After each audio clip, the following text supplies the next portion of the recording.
Well, you guys, I don't know. I just love the drama that arose in this week's parasha because I feel like it resonates to us very much as believers. Our daily struggle with life and all of those things. In this week's parasha, number 12. Okay, let me give you the gist. That Moshe was the one that Yahweh was always speaking to. He spoke to him. That guy literally wrote the first five books of the Bible, like a load out, pulled that off. He pulled it off so well. His leadership was amazing because we have this guy always interceding. We have him always interceding for the children of Israel.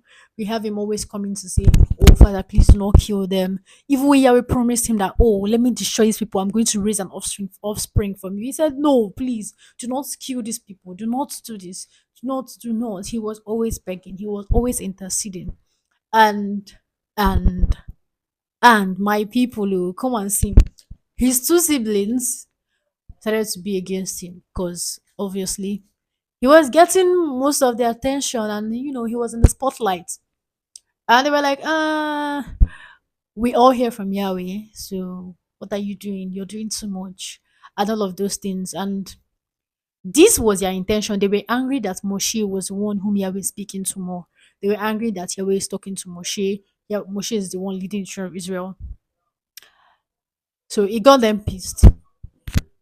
Then they started to bring up the anger in the guise of the fact that Moshe married a Cushite woman.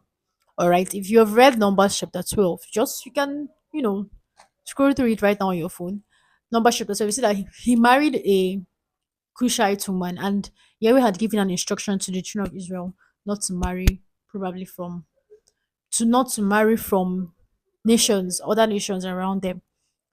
So they started to use it against him that, oh, maybe this is in my own opinion because the Bible did say this, but probably they were like, you marry a Cushite woman, you're not suitable to lead us. You're always acting like you're perfect and all, but you married a Cushite woman, you've already like it's not important. This kind of antagonism from his siblings. And mind you, Moshe was the last born, okay? These two people were older than him. So I guess that's where the jealousy stemmed from. And Yahweh was angry while they were arguing, having that combat in the assembly, like in the synagogue for that matter. Yahweh appeared to them and he scolded Miriam and Aaron. He just scolded them for being jealous of their brother, scolded them for their general attitude and like where was all those coming from, He scolded them and he punished Miriam. Miriam was struck with leprosy immediately. She was struck with leprosy and they had to like detain her in a separate place like they do other people who are leprous. Other people who were leprous at that time. As believers, we are oftentimes tempted to question people in authority. We are tempted to say, "Oh, why you acting like you're all and all? Why you acting like you're this and that? Meanwhile, you are doing this, you're doing that," or like always looking to point out faults in people. One thing I've understood, the word of Yahweh says, "Touch not my anointed, and do my prophets no harm." We think that it's coming to come like to fight them or to hurl things at them. No, it's like it's not that. I've heard stories of ministers, being accused of a lot of things that they didn't do upon investigation. They didn't do, but these people who stirred up these rumors, like they made it such a big deal.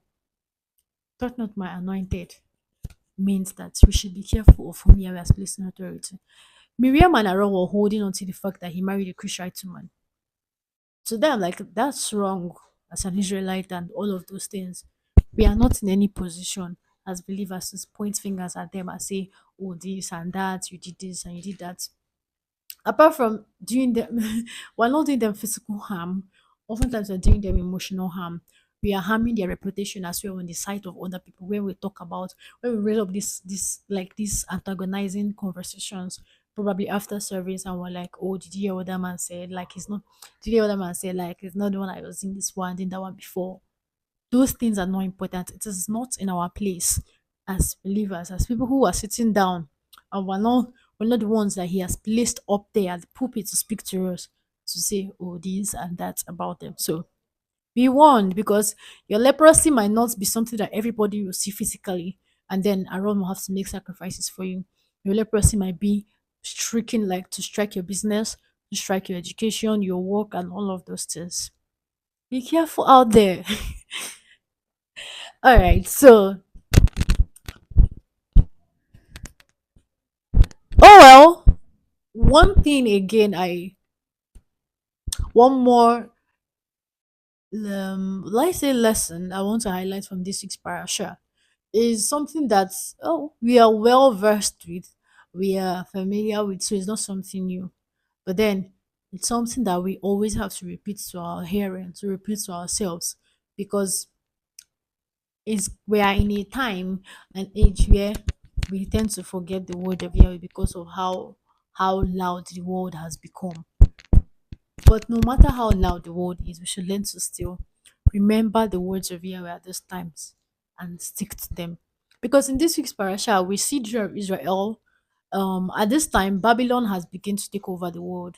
They were conquering nations, and I think they had already even come for the first siege in Israel, in Yehuda, in the tribe of Yehuda. So they had already come for that first siege rather. Then Jeremiah was always warning them, you guys should stop worshiping idols. You people should stop doing that. Stop doing this. The more you worship these idols, the more you offer sacrifices to them, Yahweh is going farther away from you. Well, they didn't listen. Most of the time, as usual, they locked him up. But this time around, Jeremiah told them that they shouldn't run to Egypt. Okay? They shouldn't run to Egypt. They should stay in the land of Israel and surrender to the king of Babylon. That only if they did that will they be safe.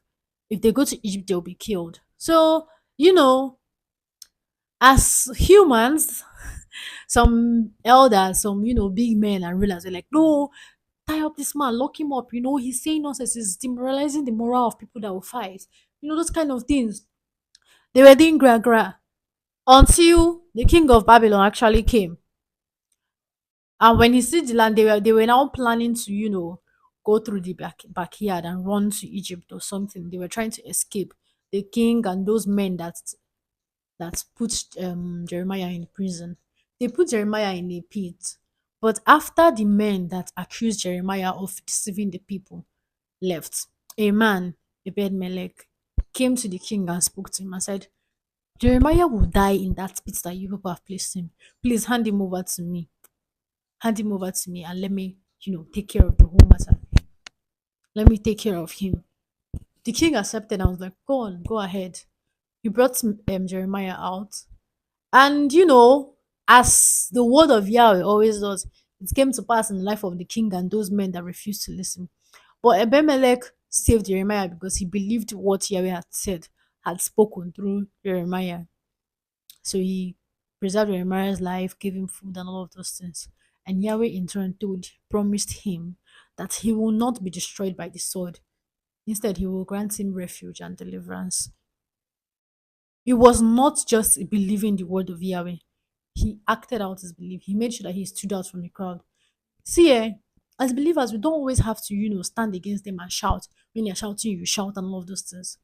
You can still show out your faith. You can still walk out your faith in subtle ways that will make a difference. Ben Belek did not have to argue with those men. He did not have to shout at them and shut them up. He came back quietly and took Jeremiah, took care of him because he strongly believed in the word of Yahweh. So I'm saying this now to encourage anybody who